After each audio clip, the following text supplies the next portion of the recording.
We are live. This is a special podcast because it's been a long journey to get another podcast going, another meetup cast, and we're joined by the man, the myth, the legend, Mr. John Lucas. I'll let him introduce himself. Finally, The Rock has come back to Mr. Red Fox's show. And The Rock says this, jabronis, whether you like it or you don't damn like it, Nintendo was, and will forever be the best damn video game company there ever was. If you smell what The Rock is cooking. Okay, then. All right. So, we were talking a little bit before the cast began, and I think we have completely different views about where Nintendo is possibly going in the future. So, I guess I'll let you state your position, and then I'll state my position, and we'll let the viewers decide on what they think. So, I guess you lay out what you believe is not going right or is going right, and then I'll lay out what I believe, and then we'll talk about it. All right. Well, been gone for about 9 months. A lot of things have changed between January and September. And nobody doubts my Nintendo credentials. I still believe they're the best company in this business. But one of the key things about Nintendo that they must contain, they must keep and maintain is leadership. They must keep control over the operations. And the stuff I've seen since Iwata's death, I'm not seeing that anymore. I'm not seeing a Nintendo who's a leader anymore. I'm seeing Nintendo basically setting themselves up for the final curtain.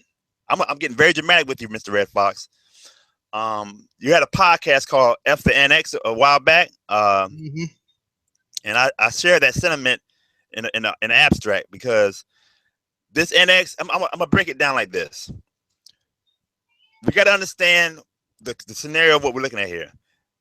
Do you understand that the last time Nintendo had actual game makers as competition was 1998? That's 20 years ago, just about. Roughly speaking, you're correct. The Dreamcast came out in 1998 in Japan. The SNK Neo Geo Pocket came out 1998. That was the last time actual people that make games as their root business were able to compete in this field outside of Nintendo. Ever since then, we've had multimedia conglomerates with gaming branches compete in this field and warping what gaming means. It's not to say there's no good games on Xbox, not to say there's no good game on PlayStation. There are. But the mentality of what gaming should be has changed, and not for the better. That you're speaking to the choir on that one. You are correct in that basically, gaming, the types of people who play games, the idea of a gamer has changed from what it was, 20 years ago. And see, it's not. Don't get this confused with old men or them young kids, whippersnappers, because I'm not like that. Don't get caught up in the old days and everything was best in the past, nothing good in the present. There's a lot of good things good in the present. It's not about that. It's not about a age generational difference. It's about what gaming used to be. When I came in this field, when I joined the gaming community, I was 4 years old. It was 1980. It was a game called Pac-Man on the arcade. It had lights and flickering colors and nice sound effects. It was magical. This stuff where there was no situation of the proper controller or the proper way to do things. Everybody was inventive in trying to push the envelope, trying to see what works. It was like the rules weren't there. It was basically about what's fun, what's good, what works. It's not about it has to be only this, it has to be only that, it has to be only this. It was a lot more acceptance of different kind of subject matter, different kinds of ideas, different kinds of presentations. That's what I grew up with. That's what I saw. That's what the game world used to be about. That's what gaming in at its heart is about. There's no right way to make a game. If it's fun, if it works, that's the only thing that really matters in gaming. And for a long time, the spirit was there. In the fourth generation, we saw two different competing game makers with a whole different philosophy about how they made their games, but they both had a mentality that fun is at the root of the business. Sega was a great game maker. SNK was a great game maker. Capcom was a great game maker. The ones, you know, was Hudson Software, the real person behind it. The TurboGrafx 16 had great games. And even in the when the PlayStation first showed up, the PS1, which with its bunch of many Nintendo derived ideas, there was still a lot of that going on. We had Parappa the Rapper along with Metal Gear Solid. It was no hardcore casual. It was game, what's fun, whatever it was, whether it's realistic looking or cartoon looking, if it's enjoyable, play it. Sixth generation, when the PS2, Xbox came along, it wasn't fully gone yet. It was still a little bit of that still left. But the change did come about around the 90s and 2000s, where this new breed came in of everything has to be only graphics, everything has to be only online, everything has to be only this presentation, everything must be only gritty realistic. And nobody had imagination anymore. And a lot of game companies trying to fit in with these changing mentalities sold themselves out. That's how Sega really lost the war. That's how Sonic became Sonic for Hayao Mishima, because they try to fit in with these bad mentalities.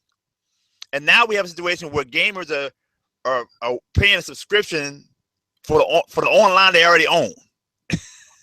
PlayStation now goes up in price, and everybody just takes. I mean, gaming is not supposed to be an expensive luxury.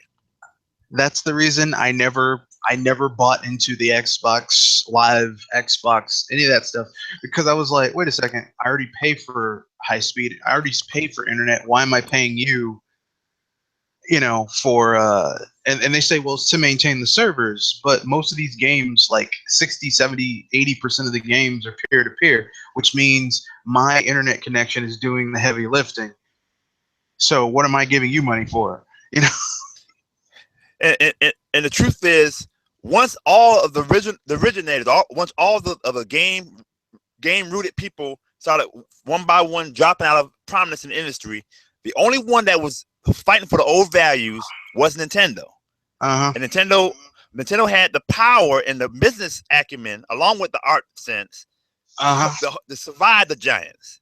When you can sit there and bring a Wiimote and have everybody challenge you and say you're wrong, and make all them bow to the Wiimote. When you make them change their controller, change their mentalities, and try to catch up to what you're doing.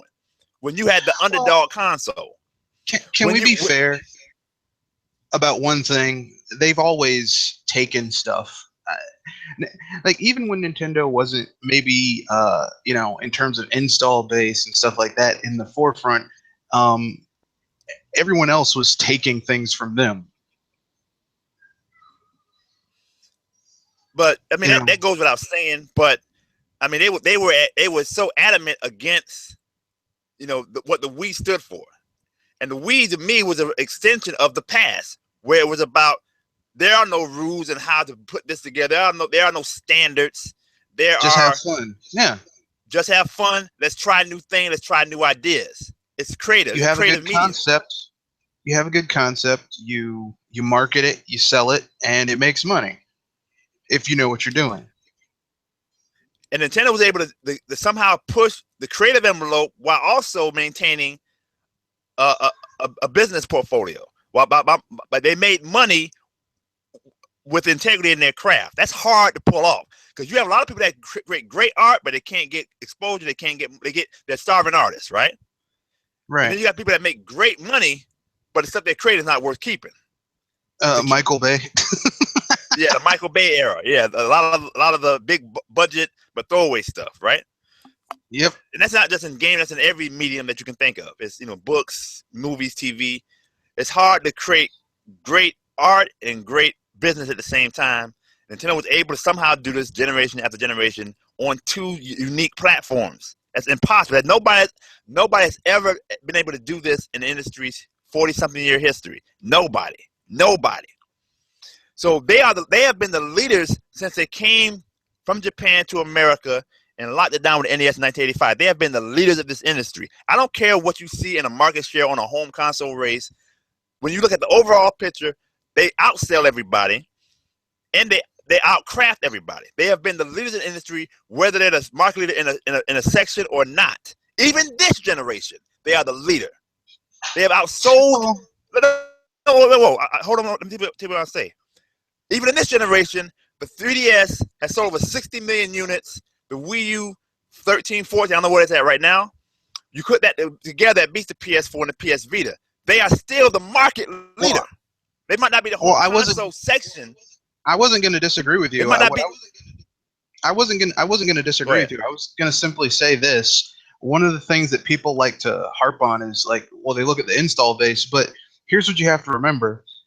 The money in video gaming is in software, not hardware. And I mean, this company that has the lowest selling home console has software on that lowest selling home console that is outselling games on systems that have a 20 or 40 million install base. So what does that tell you about the gamers on the larger install base? And the truth is that's what I'm getting to, because the whole thing about the PlayStation Xbox, this is an old fight. This is another chapter in the same battle. This battle's been going on since the early 1990s. The PC game makers thought that the PC was going to be it was called a home computer back then, but the PC was going to be the center point of gaming as a business. Because gaming as a hobby will never go away. I don't care if the business collapses tomorrow, people will still make games in their basements or in their little living rooms, and they'll be small in scale and small in scope. It might not make any money, but they'll be games. That never will die. We're talking about gaming as a business. And when Nintendo came along in 1985 with NES and shut all of that down, the grudge has been eternal. It's an eternal grudge. They've been trying, them and their descendants, because the same people are not in the business from the 80s. Not all of them, right? But a lot of them contain that anger that the console was able to stop what they thought was going to be the natural evolution of the industry. And they can't beat them from the PC world. The PC world has never recovered from the 1980s. Never. That's why all the PC game developers keep coming to the consoles to make money. There's a reason for that. Because PC, you can't make the kind of money you can make on the console. Why did Minecraft even bother with Xbox 360 or Xbox One or PS4, PS3? If they're one of the biggest games that came on PC since Tetris, why would they even bother with a console? It's because the money is better in the console business. The PC business it's got a lot of flaws in it. It's great for self-publishing. That's one thing it's superior to consoles with. Self-publishing is best for that. Making money, it's here and there, right? So a console business is you go to a store, you buy a disc, you buy the features in the disc, whatever. It's a constant money-making endeavor. And Nintendo's at the root of it. They rewrote the rules on how the console business is done. And everybody else that's competing in this field is trying to beat we call it beat the king.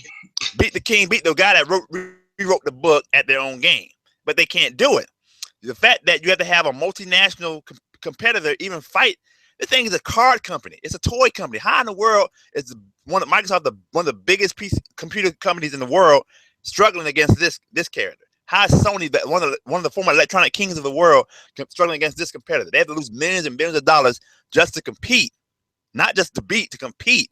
And they always have to keep one-upping what Nintendo does just to stay relevant. They have to always try to use the horsepower angle to stop the game craft, because they can't beat them in game craft. They can't make better games on average. For every Naughty Dog you got, Nintendo has 5 more that came from and got 5 more in reserves. You can't beat them in the game craft. Smash Bros. is supposed to be a party game. Now people treat it as one of the all-time fighter games of all time. Just like Street Fighter, Mortal Kombat, and the Killer Instinct. It doesn't matter. When the game craft is there, it speaks for itself. And nobody does it better than them. All this time, all these decades, from the 80s, 90s, 2000s, and 2010s, Nintendo held that leadership position despite all the things in there. All of the press against them, all of the third parties with their slander and all their attacks. That's part of the game. That's part of the struggle. It's a necessary struggle because Nintendo is fighting them. It's a values fight. That's what's going on right now. And They held true no matter what. No matter how many times their consoles were pilloried, how much their games were pilloried, how much their philosophy about how they operate as a business is pilloried. They stayed true. They were stubborn.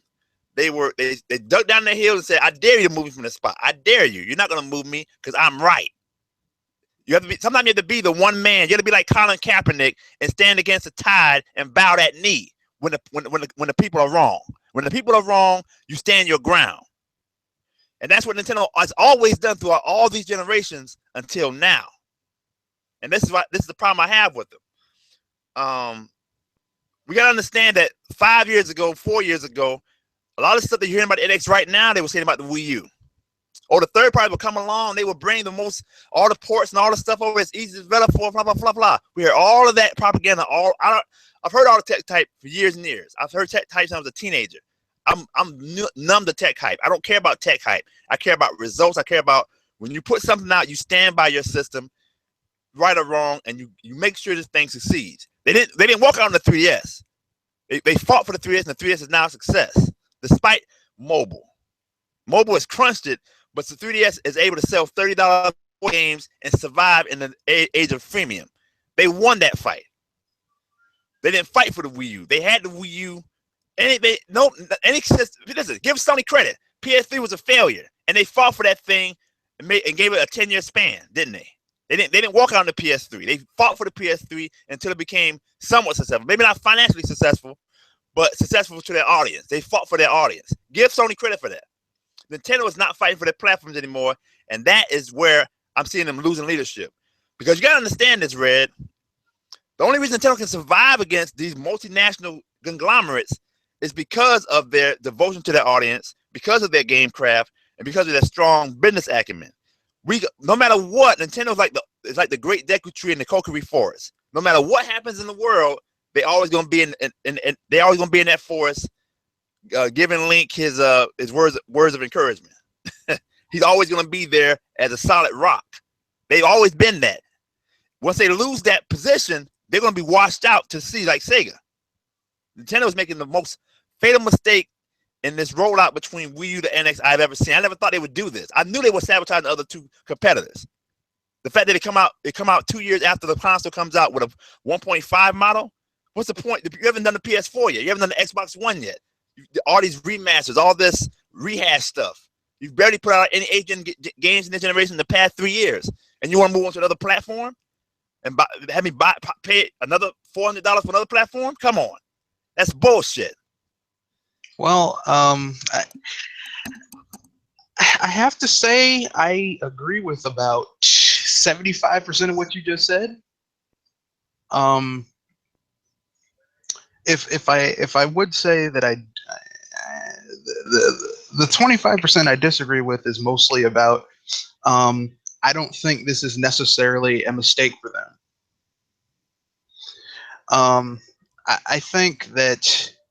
I think at this point it just wasn't worth, as a business, it just wasn't worth their financially, it wasn't worth them putting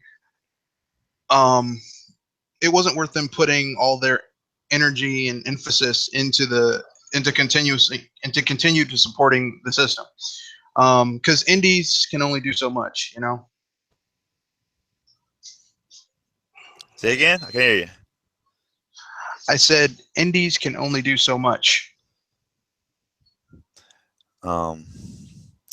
Here's what this is where I come in. This is why I can't handle that argument. We gotta understand that Nintendo's only deficit as a console is diversity and support. Yeah. There's no other thing that holds Nintendo consoles back than having the breadth of full game support. That's the only thing that hurts them. But here's what you gotta understand. I don't care if Nintendo makes the Technodrome. I don't care if Nintendo sits there and asks third party, all right, here's your wish list. Build my console. This is what you want. This is what you want. I'll give it to you. Even if they do that, the third parties will never, ever, the major third parties, not the indie third parties, but the major third parties will never, ever support this platform that Nintendo creates. Well, you're right. But the thing is this. At a certain point, it boils down to it's greater than just simple like it boils down to perception, right? And the perception is that if they're sitting there spending huge sums of money to support their own console, which I mean, Nintendo, I mean, they really know how to budget their system. So even what you would consider to be like a lower tier, um, lower tier items aren't nearly as quote unquote um, um, a lower tier game isn't a game that would be called AAA by anyone else is not really AAA by Nintendo standards because they don't spend that type of money on things. But even then, I mean, they would have used huge amounts of money on a console that would, I mean, would not you would not see any type of growth um, in the install base. Yeah, they could make money themselves by supporting it themselves, which they've done. I mean, let's not get it twisted. They have really supported the heck out of their own platform, but at the end of the day, um, they have to do what they have to do in order to you know help that mind share, if you will. Well, the mindshare thing here's that's something you're never going to beat because Nintendo basically you can't change who you are. It's like this. I'm gonna bring it back to real world stuff right now. I don't care how polite you are with the police. I don't care what you dress like. You're still black, and being black means you're a threat. Nintendo can put on the hardcore mask. They can say the right thing, do the right thing. At the root, they are who they are. Family friendly. They believe in cartoony. They have a different value system than other two competitors. So I don't know how much you want to mask that. That image is never leaving Nintendo. It never should leave Nintendo because you always should reach out to the children. The children are the future. I believe the children are our future. Teach them well, let them lead the way. That comes from Muhammad Ali, by the way. Rest in peace. You know, Whitney sung it. But the bottom line, that's never going to change. Nintendo's always going to be Mario. They're always going to be the guy that smiles. Hammer tried to do pumps in the bump and didn't do him no good because Hammer smiles. Hammer has the parachute pants. You can't change who you are. It's who you are. It's who you are. The mind share of Nintendo is always going to remain where they're the kiddie system or they're the system I don't need to touch because I'm embarrassed to be seen. It's the gamers. The gamers. Yeah, it's gonna be the system that you're gonna play at night in the dark when no one can see you because you don't want to be teased by your friends, but you have fun when you do use it, you know. And the thing is, you know, that's what I liked about Nintendo, that they didn't compromise who they were. They might have changed their presentation of how they would deliver it, but every single console, from the color TV game and the family computer, has run through color and family computer. That's pretty much the idea of every Nintendo console you have ever seen. It's always colorful, and it always has a family focus where everybody's coming together. That's what Nintendo is. It never will change, never should change. The situation is trying to fit in with the cool kids is never going to work out because Nintendo doesn't have the kind of money to spend for what these cool kids want. If Nintendo spends, let's say they spend what they have to lose, they already lost money on the Wii U to begin with, and it took them a while to come out of. Right? Even then, if they sell a console for $400, the NX, it's to say NX sell for $400, and it costs them $800 to make it. What's going to happen when the third party leave on the alerts just like the Wii U? What's going to happen? Personally, and this is just my own thoughts. I think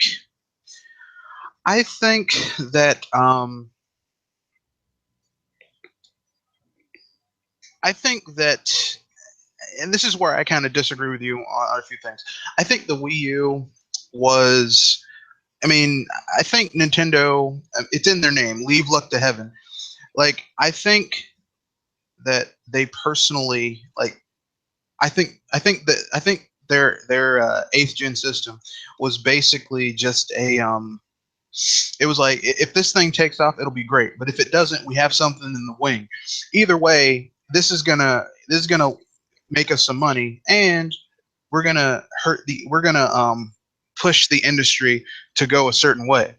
And you're seeing it. I mean, because let's keep it real. Microsoft with their Xbox division is killing themselves, releasing another console. And Sony, I mean, they're killing themselves either way anyway. Yeah, and but here's the thing, like I say, that we knew that was part of the plan of the Wii U. That's why I wrote the Unity post in the first place. They were setting them up for poisonous waters. Everything's starting to come to fruition. When I reached out to you about Microsoft saying this being the last console generation, that's what I predicted, didn't I? I said it was going to be the last one. And the thing is, they were supposed to be smart enough to go into that vortex with them. I thought they were smarter than that. They changed because for some reason the third parties will never, ever, ever, ever, the major ones will never ever work with Nintendo until they have no other choice but to work with them. They have no other options. They are forced. It's a war, but it's begrudging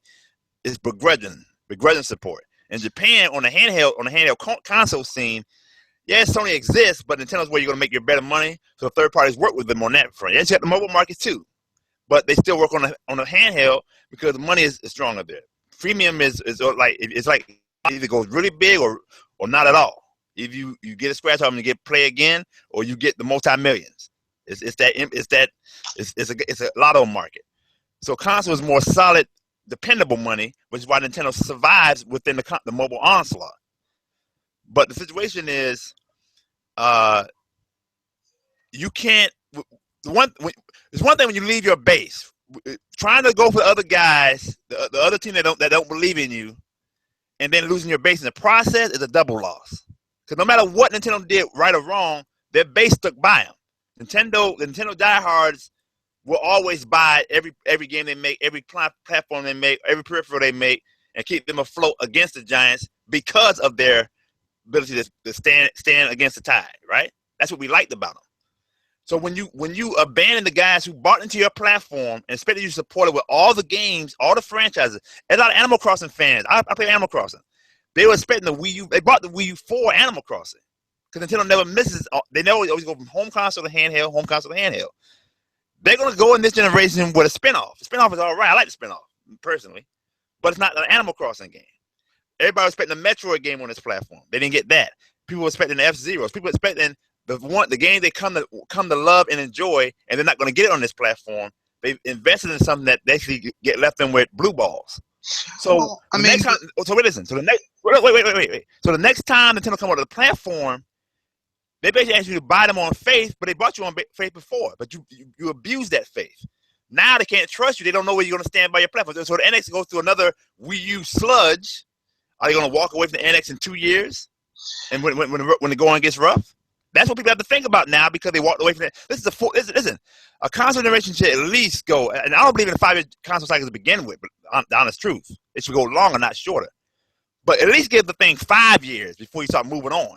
They haven't given this thing 4 years yet, and you're going to move on to another platform. So the next platform is going to come in with a lineup that Nintendo's going to be forced to support themselves all over again by themselves. And guess what? They already been beaten in horsepower by the competition. These 1.5 models already beat them in power. It doesn't matter what you do. So they already been beat just by trying to move on to the next, and the next ones are going to outpower you and keep the same. It's going to be the same ratio we're dealing with right now. It's not going to change anything. There's one thing to jumpstart one generation for strategy. When you jumpstart 2 in a row, that's running. That's fear. That's not a leader anymore. When you see Nintendo running away from their platforms, they're basically showing you they don't know what they're doing. They don't know what move to make next. Yes, they always work on the platform while they get the one out. We already know that. That goes back from the beginning. But no, it's not going to be what you think. They're going to do another unique controller. That's what Nintendo's supposed to do. And they're going to say, "Oh, the controller's weird. I don't like that controller. It's icky." They're going to throw away from that. They're going to throw them away because they're not going to get all the architecture from the PC that they want. Because that's all the third parties really want. They want this thing to become a PC. That's what those PC game makers have been doing for the past 25 years with PlayStation and Xbox. They're Trojan horses to turn the console market into a new PC market. That's all they want. And the Japanese were supposed to be smarter than that. They started following the West, and look what happened to them. That's why Konami is dog food now. That's why all the major Japanese third parties who bought into this Western nonsense have crumbled. following this PC mentality. They got sucked in. That's why I say they got sucked in. They got sucked in by Sony in the Genesis era. They got sucked in by Microsoft in the Dreamcast era. Look at where they're at now. Sonic has a 25th anniversary, but nobody cares because Sonic Boom is no good. Well, I mean, I don't think there's been a really. I mean, Sonic has been very hit and miss over the last few years. Because why? Because he lost control of his platform. That's why. When you don't make the games on the console, when you don't control your house, any visitor can come in. Sonic is no longer Sonic once the Sega platform disappeared. It's not really Sonic anymore. It's Sonic branded, but it's not Sonic anymore. It's trying to get back to what it used to be. That's why we'll always go hit and miss. And Mario will be the same thing when Nintendo loses control of that platform. So the thing about what I'm talking about here is, yeah, they won't die right away. If NX fails, doesn't mean Nintendo's going to be out of business tomorrow. No, of course not. It's going to be a slow decline, like Sega had a slow decline. And what that means is eventually, everybody always talking about, Nintendo makes the best games in the world, but they need to get out of hardware. That's that propaganda. Because they know Nintendo lose their hardware, they also lose their software. To me, what I'm looking at in this industry right now is somebody trying to prepare Nintendo for sale. That's what I'm looking like. That's what I'm looking at right now. I don't see a company fighting for its principle. I don't see a company trying to stay independent. The key to that ability to survive Sony, Microsoft, and Apple and Google is being independent and self-sustaining. There's no Sega Sammy, there's no Square Enix, there's no hyphen in Nintendo. It's owned by themselves. That's the be self-owned is a beautiful thing. You know definitely about it, Red. I know you know. Yeah, I do. To be able to call your own shots and make your own money on your own terms, you can't buy that. You can't. No, that cannot be compromised. And once you start degrading the integrity of your platforms, where the people that buy your platforms can't trust you to support your platforms, you lose that trust. Business trust is hard to keep. You know, if you go to a Popeye and you see a rat's head in your chicken, you ain't going to know Popeyes for decades. You might not see a Popeyes the rest of your life on one incident. If you get salmonella from eating Bluebell ice cream, you're not going to mess with Bluebell ice cream anymore. Yeah, business trust is paramount. Yeah, but I mean, did they in fact, not support the system? I think they did. They didn't support it well. They supported it for a while. Let me explain. The first year, the mistake they made was letting the third party even suck them in the first place. I never agree with this part. The first year they had a drought because they thought the third party was going to fill in those gaps for them, right? On the 2012-2013 season, right? That is true. That is very true. So the first year was almost a wash because they didn't really get cranked up until the end of the year, right? 2014, it was like they didn't really get strongly started until the summertime with Mario Kart 8. Right. So 2014 was a lot better than 2013, but it was still games. Yeah, Donkey Kong Country, which is actually delayed from 2013 in February. A big gap between that and Mario Kart 8, which was a great game. Then a big gap between that and a few games leading up with Smash Bros., which is an excellent game. 2015, everybody was like, okay, now Nintendo's coming back. Nintendo finally putting some games down, some hard games. In 2015, we're gonna get everything we expected. Everybody, listen. Beginning of 2015, everybody had hope for Nintendo turning this console around. They were rooting for them. Even people that were against Nintendo were rooting for Nintendo to turn this console around. And then Nintendo delayed Zelda. That nutted everybody, right? Oh, Zelda's pushed back. That's not a death sentence, but it's like, okay, all right. But they didn't, just because Zelda got pushed back don't mean they couldn't put nothing out for the fall. I mean, nothing out for the wintertime. They gave us the excellent Splatoon. Splatoon was a masterpiece. I think your man Dr. Feelgood's still playing that game, isn't he? Yeah. Yes, he is. He never quit. Splatfest going out right or wrong, right?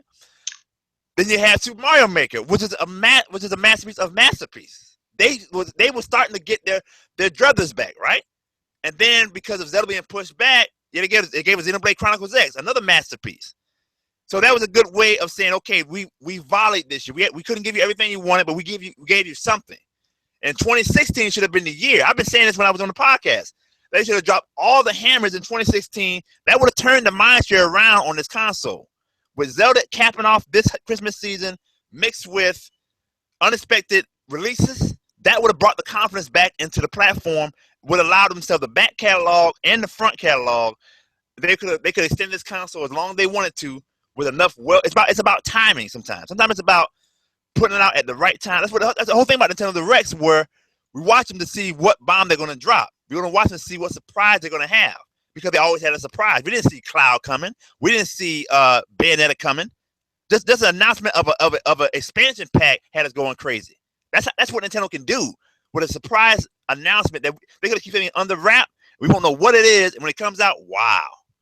But instead this year, they whiff. Star Fox Zero, which should have been online for one. That's one mistake they made, but it was a good game, right? In my opinion. They basically got to that point and then say, okay, Zelda, we're not gonna put out on the Wii U by itself. We moved to NX. We're not coming out this year. They just threw away the whole season. They didn't come to E3 with anything. They came to E3 almost like they wasn't there. It was nothing. Nobody was enthused by it. The rest they're coming out with are getting boring. I mean, come on.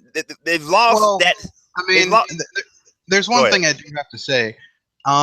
They came to E3 like they did not care, but they had the most talked about and actually the most liked and mentioned E3, which, I mean, you could take that either way. You could say, well, it shows that E3 is completely a waste of time.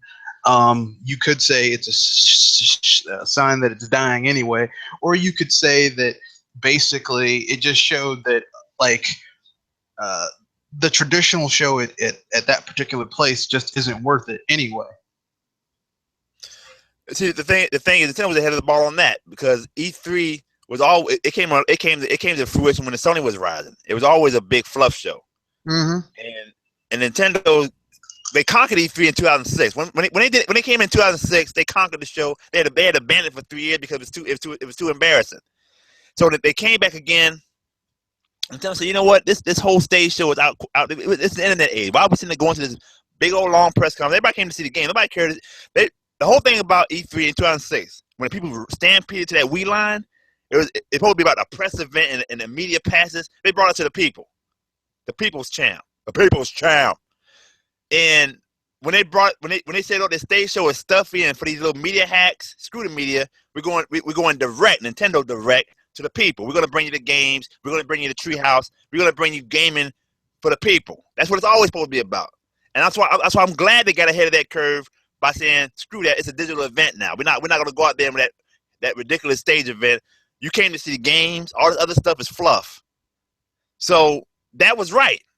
And the situation is, we knew that Zelda was going to be the talk of the town. Zelda.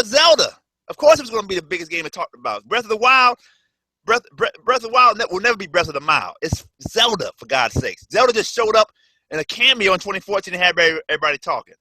It doesn't matter what you knew Zelda was gonna be the man. They didn't have to stop with just. They could have went Zelda plus this, plus this, plus this, plus this, and they would have turned the whole thing upside down. While Sony and Microsoft was talking about VR this and 1.5 console that, Nintendo will bring you the games. That's what they were supposed to do this year, and they didn't do it because they quit on their own platforms and running everything to this NX idea, which will not even be proven. First of all, here's the thing I've been saying. When I talk to France, when I talk to a lot of people.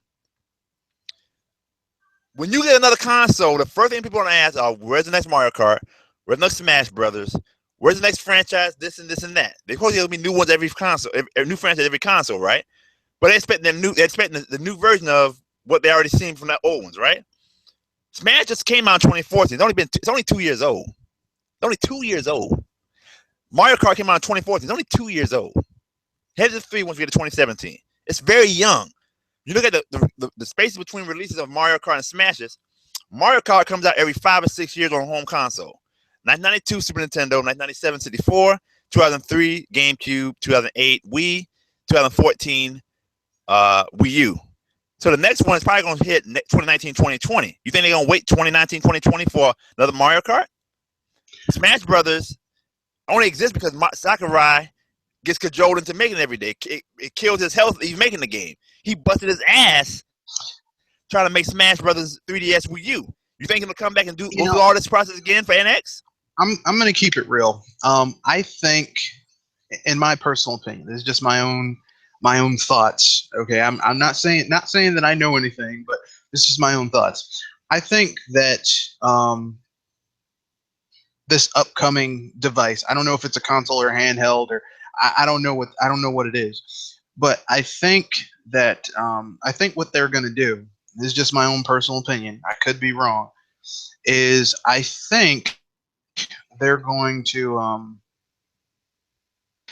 what I think they're going to do is I think they're going to they're going to levy the support that they get for that they've typically gotten on their handhelds, and they're going to levy that for this new gaming platform. And I think that what that's going to lead to is they're going to use those games to basically pad out the support so that people have something to play while they wait for the quote unquote big guns, if you will.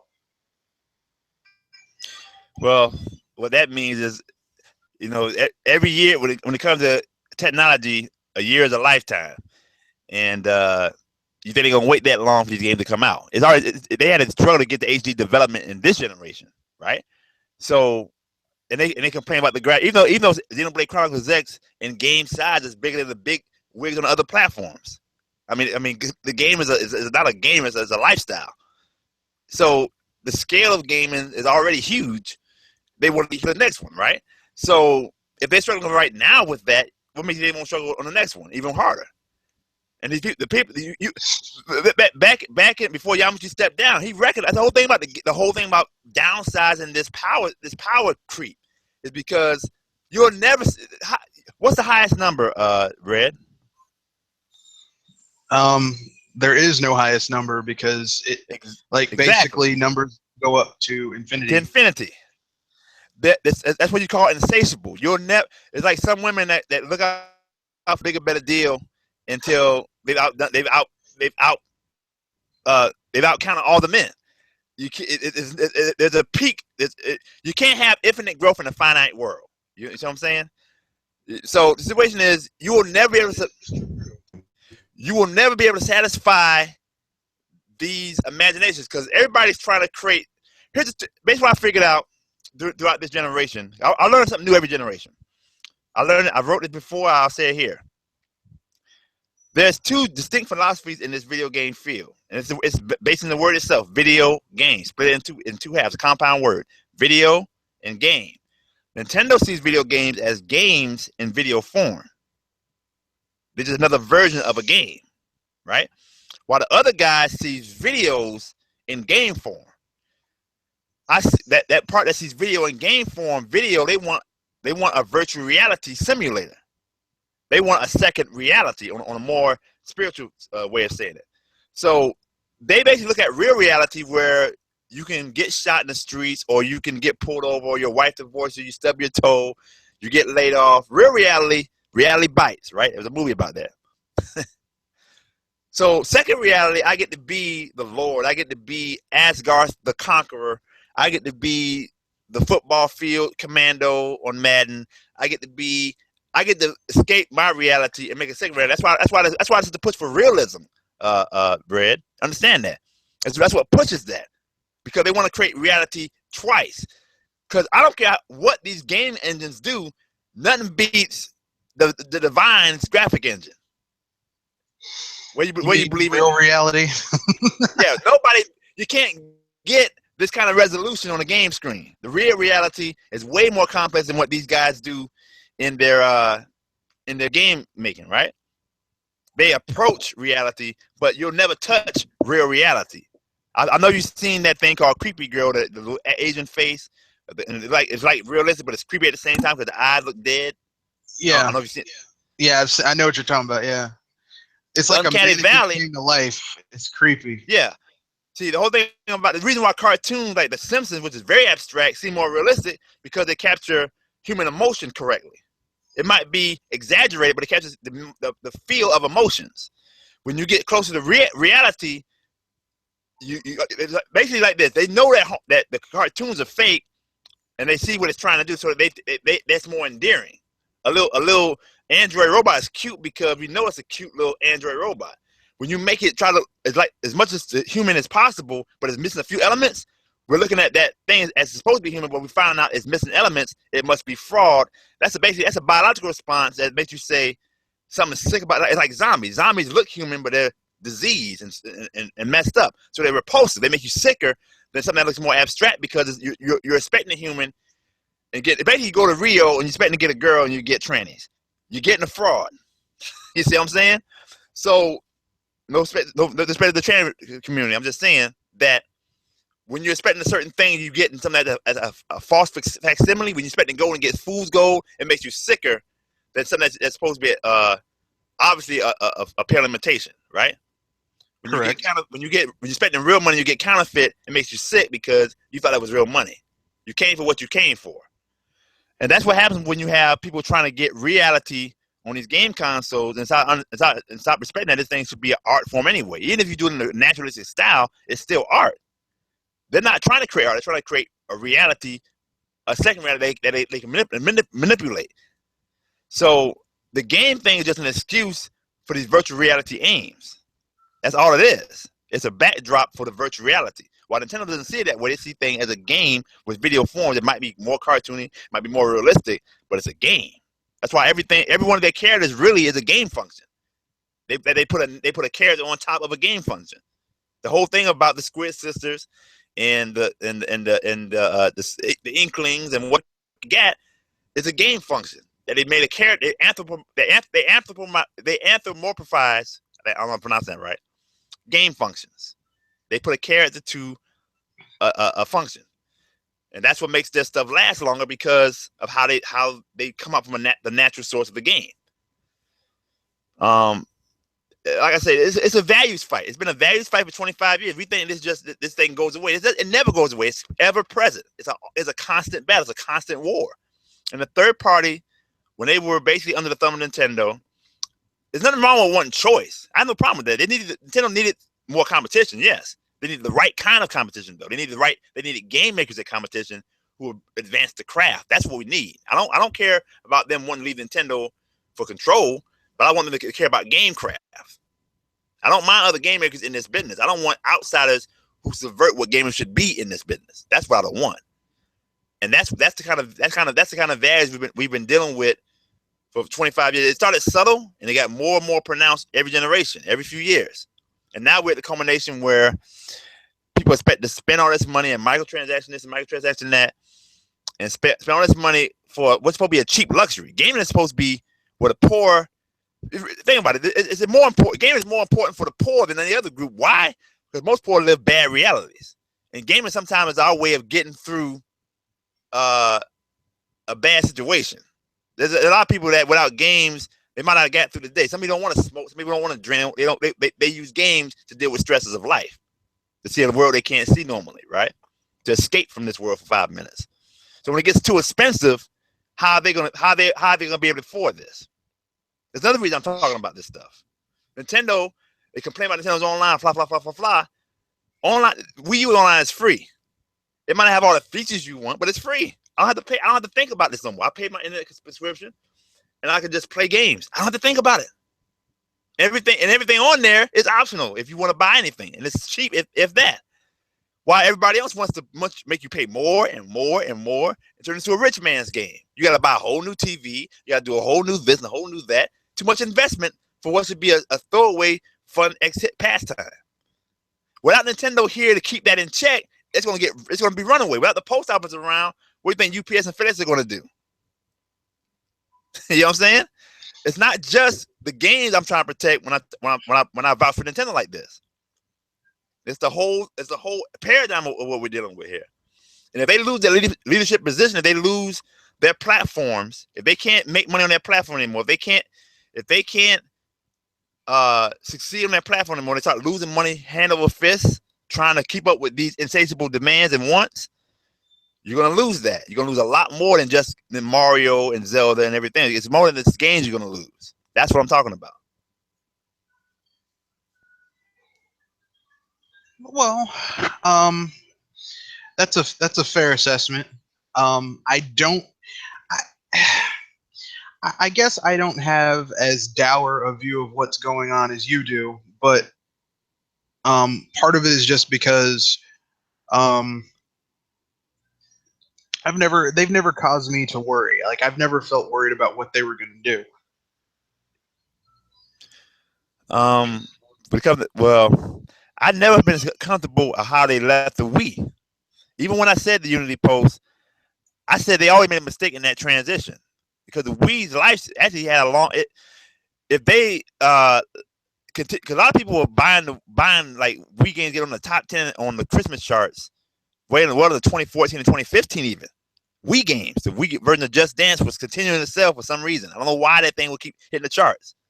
No, even the other platforms, the PS3 version, PS3 version, and the 8th gen versions, they never sold. The Wii version got on the charts.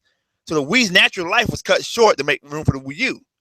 I thought it was a strategy they were doing it. It was a strategy they cut the console short to move on to another generation. I think it was about time. Like they could only stretch it out for so long. You know what I'm saying? I'm not saying they shouldn't wind it down, but they cut it off abrupt. That was the problem. They didn't make it pass the torch right. That's what I'm saying. That's another thing that messed with the Wii U because they were trying to get so far away from the Wii and it hurt the console in the first year. It took them a while to recover, and by the time they recovered, they started quitting on it. That's why they never had a real strong support. They had 2 good years where they were supporting the console on a decent level, but for the most part, even then, it was gaps. It never felt like they was putting their full force behind it. While the 3DS, they worked their ass. Don't ever say the Wii U got support when you look at the 3DS. 3DS, they killed themselves making the 3DS successful. They killed themselves. They put so many games within 1 year. Yeah, but the 3DS also had the 3DS was cheaper for to develop for. It was basically just slightly up. I mean, it was the same architecture, so the same teams could work on it basically. And you also have to remember that the 3DS had something that the Wii U really didn't. Great third-party support.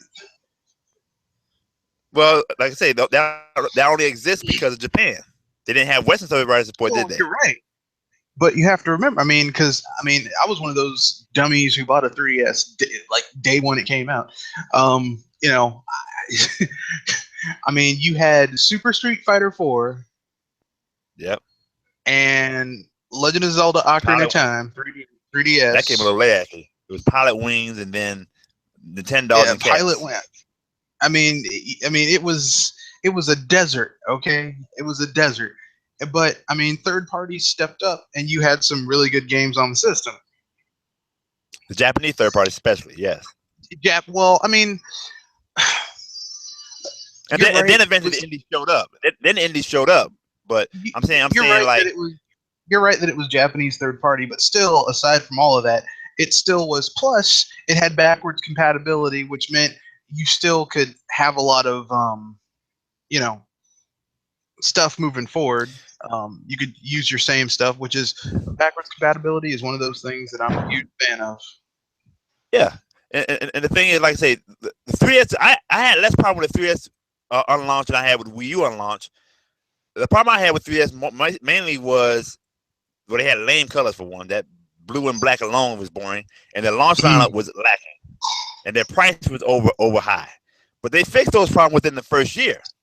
And once they started making the console look like something that's worth buying, I jumped on. So I didn't get mine until 2013. But the thing is, like I said, I was an early adopter. I just bought my DSi in 2010, so I'm like, I haven't done my DSi yet. I know they pretty much the same thing, except this is more advanced, right? So I'm still enjoying the DS.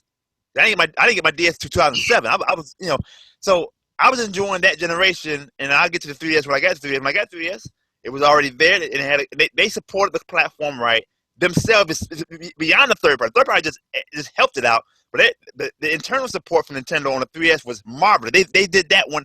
They did that console right. That console struggled, was a failure at first. I'm gonna call it what it was. It was a failure at first, and they said, no, we're gonna fight for this platform and make it a success, because everybody said Nintendo is doomed because mobile is here, the iPhone is here, the Androids are here, even Perfect Cell is here. So Perfect Cell. So the situation is they should have been dead in the water. They should have been. And they said, no, we're going to fight for it. We're going to give you Kid Icarus Uprising.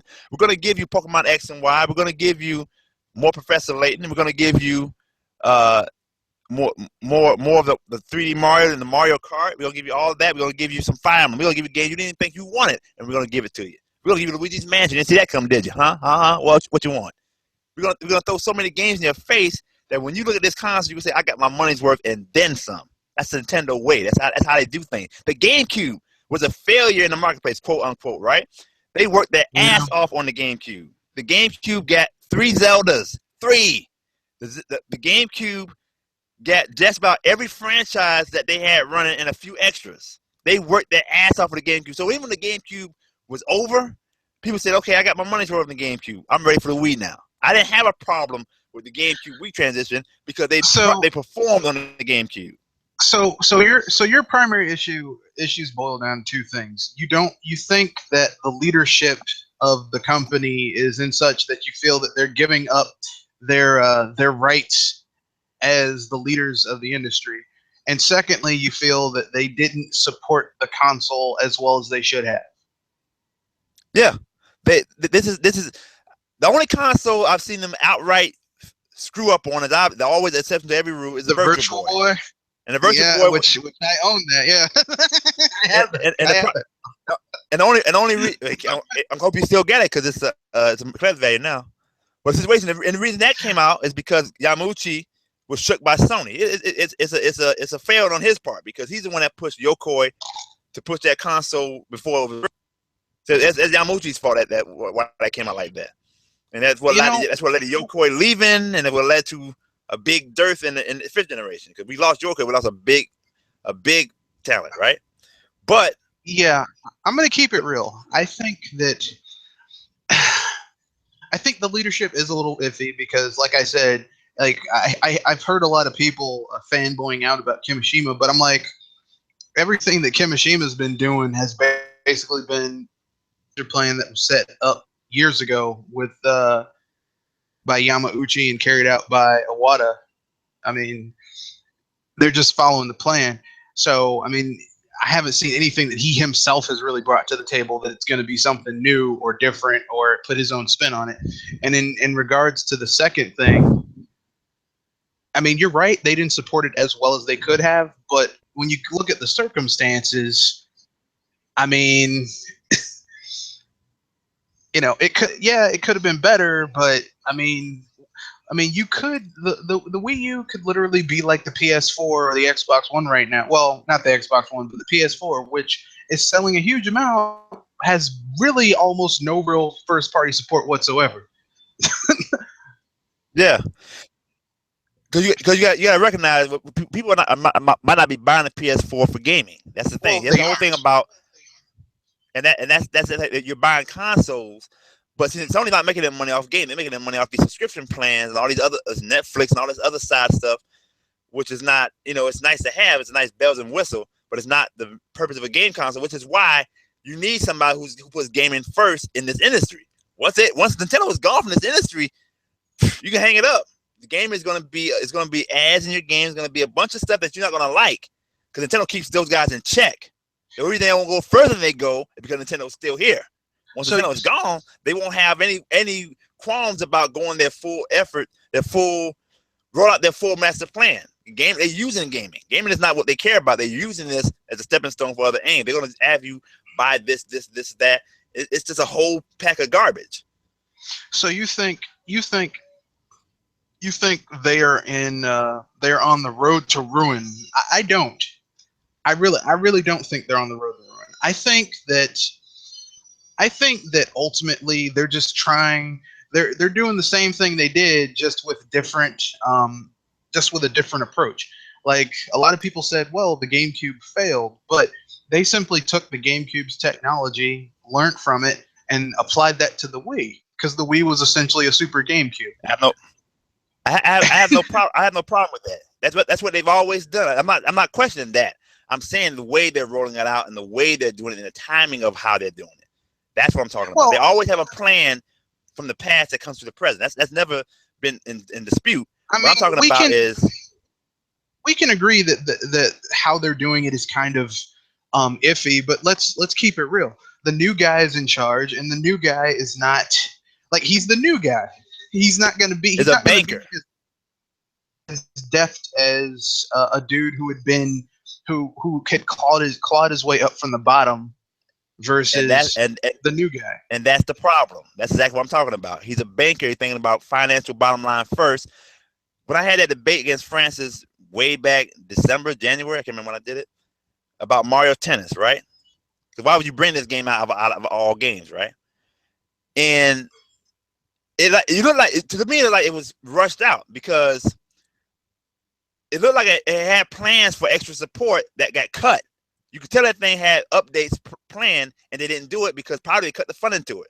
That's probably the reason why a lot of these games came out where they did lately, because they're cutting the funding. Because Walla's not here anymore to protect anybody. When Walla was here, then he have the speech about company morale and not firing people to keep morale up. And then not too long after he's gone, Kimishima takes over. What happened to South Korea? You see what I'm saying? Right now, we got a situation where he's going to probably run this thing like, I won't say Bobby Kotick, but yeah, he's going to start looking at the bottom line at everyone. It's always been a pressure on Nintendo from the shareholders, but he might be trying to fill the shareholders' wishes and dreams now. I don't see everything he's doing is wrong. I like that the red logo's back. I like that he's talking about player, that he's taking the thing from 3DS and Wii U and making it just Nintendo. I do like that. I'm not saying everything he's done is wrong. I like he said creative fellow, technology fellow. I don't care what the title is. You know, those guys should get reverence, right? But, you know, a lot of this stuff is like he's running. I think I see it, man.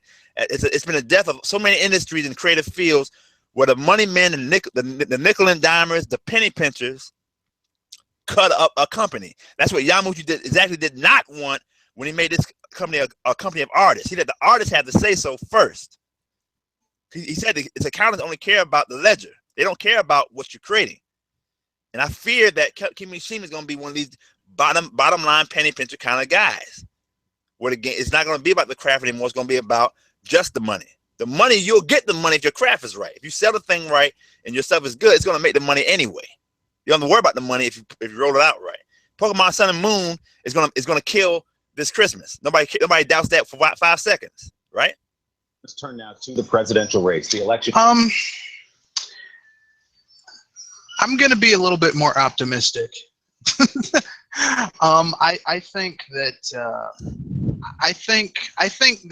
I think Kimishima is going to get it together. I think. Yeah, it's a flip of a coin as far as I'm concerned, because I didn't come up with this view at first, because I was hopeful that he would continue, because when Yamauchi ran it, he was pretty much the high emperor. Everybody did stuff, but he had the final say on everything, right? Yeah. Good, bad, right? That he was the final check. He had instincts which let him know what was good, what was bad more often than not. He made a few mistakes, but for the most part, he's the one that allowed Donkey Kong to be produced, because everybody said that's crap. Now he said it's a good game, put it out. So he had good instincts. Once he was about to step down, he said, you know what? Everybody's not like me. They haven't gone through this life like I have. So now until we run through a brain trust with a figurehead. When Iwata ran it, it wasn't just Iwata. It was a brain trust of Tezuka, not Tezuka. Well, yeah, Tezuka. Throw him in there. Yeah, Tezuka, Miyamoto, and Takeda. Yeah, and some other people, right? That might be. But isn't it still a brain trust? A brain trust. Except yeah, the brain trust. The guy at the top is brand new. Boys. Yeah, he's not one of the people. Now he's got to get up to speed. The thing is like, will he get up to speed? Because I mean, he's not going to be another Iwata, because Iwata was once in a lifetime. Yeah, one of a kind. You know, and it would take another 20 years of finding someone who's at the bottom, and well, not 20, like another 10 years of finding someone right now and basically seeing, okay, did they train in this? Are they up to the task? And do they want to do that? Because at that time, they really needed someone at the top then. Which, you know, see, I mean, what I say is, Iwata was one of the boys, and Iwata came from the bottom up. He can appreciate every level. When he said stuff, you could tell the people that work for him had a love for him, because they know he's just not barking orders from high command. He's been through it himself, and he'll go through it again. There's been times as a president he would go out there and code a game. I mean, that's the kind of guy that this is. That's something you can't replace. So when I heard the firewater stuff from years ago, I said screw you, because there ain't nobody that has a company that has the people workers' interests in mind. You can tell he has that right there. The way he comes out on the screen and has this, he puts surprise out there, and you can tell he cares about the customers and his work staff. Any business should be. I'd be proud of Nintendo for keeping that up, because he always kept that kind of integrity. And with Kimishima in certain roles is great. He ran the Pokemon company, and yeah, that's fine, because that was about merchandise, and that was a business thing, right? But to build him in this role, I don't think it's a good idea. If he operates like I think he's going to operate, if he operates like the banker I think he is, he's going to be thinking about penny pinching in the bottom line, and everything is going to start being cut. He's not going to care about the fans as much, and that's what I worry about. And you might get paid online from Nintendo because it makes more financial sense instead of making more sense for the people. You know what I'm saying? It's everything going to be put through the business lens at all costs. That's what I'm worried about. And Nintendo has never operated purely from business, never. But as a game company, I should say, it operated from a balance of business and craft. You know, I don't think they're going to that point. And I think that enough of the old staff is there. Balance out Uncle Moneybags, Uncle Pennybags over there. You know what I'm saying? Well, that's the hope I have, but the moves I've been, that's what I was saying in 2015. In 2015, when he first took over, I would say, okay, I'm cautiously optimistic. And it started 2016. I came this year and said, okay, they're gonna drop the guns this year. They're gonna start performing. And the stuff I've seen him just first of when I heard him say that the Christmas season is not that important, I'm like, really, dude? Seriously? He really said that holiday season where people buy the most stuff is not important? He's going to roll out a console in the spring. He's waiting on the tax return money. That's the aftermarket. The 3DS also had a problem launching in the spring. That's when the 3DS launched, in the spring. Well, early spring, late winter. So is that really the best time to launch stuff? Really? I mean, I'm wondering. There's been little hints and clues that stuff is off here. And I didn't have this idea at the first of 2016, but throughout the months, the little bit of games I've been keeping up with, I've been very, especially when they rolled out that Zelda being pushed to 2017. I mean, because the game already been pushed back. It already been pushed back enough. The game was ready for 2016, the 3rd anniversary. That little bit of marketing could have done a world of wonder this year. I talked about it all the time on a podcast in the past. They have multiple 30th anniversaries this year. Pokemon Go is a phenomenon. 20th anniversary of Pokemon, right? It's a cell phone tie-in, right? But it's not necessarily a money-making thing, but it's good for mind share, right? It still made money in spite of itself, but it's good for mind share. Now you got Super Mario Run. Now you got, it's like, are we getting away from what we're supposed to do and keeping the console as the paramount? Yes, we must dabble in the smartphone market. We must go over there and make some waves in there. Well, I mean, a side market, not the main market. But let's keep it real, though. This is what Iwata himself said when he was alive. He said, we're going to make smartphone games, not particularly for the money, although the money obviously is nice, but because it's going to lead people to our hardware and software. And you've seen when Pokemon Go dropped, the sales of 2DSs and 3DSs went up, and the sales of Pokemon games went up by 200-300% in different markets. And that's great. I have no problem with that. But that's exactly what they originally said they wanted. I mean, that's a tricky high wire act, though, because after what it's a rule I got about life, like that applies to every single human being on planet Earth. It's not good or bad, just is. They have positive, negative applications, right? I haven't found an exception to this rule yet. Number one, people are selfish. Number two, people are lazy. Number three, people are weak. I'm gonna bring number two in the game. People are lazy. If I could play everything on my smartphone, why would I buy another device? You gotta be careful with giving too much to the smartphone, because if you give too much to the smartphone, they might not want to come to the other device. It's a balancing act. You have to fine line you have to walk to make sure you don't put yourself in a thing where you degrade your consoles.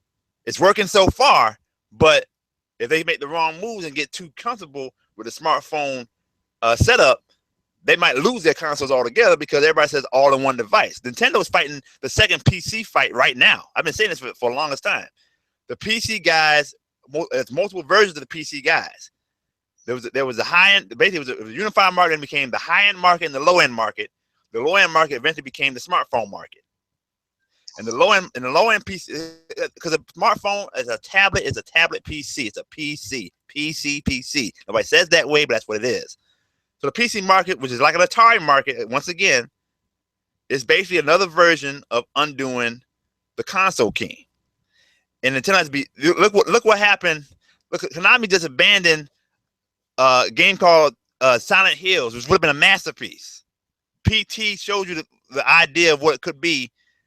Metal Gear Solid 5 would have been a killer if you let Kojima finish out his idea, right?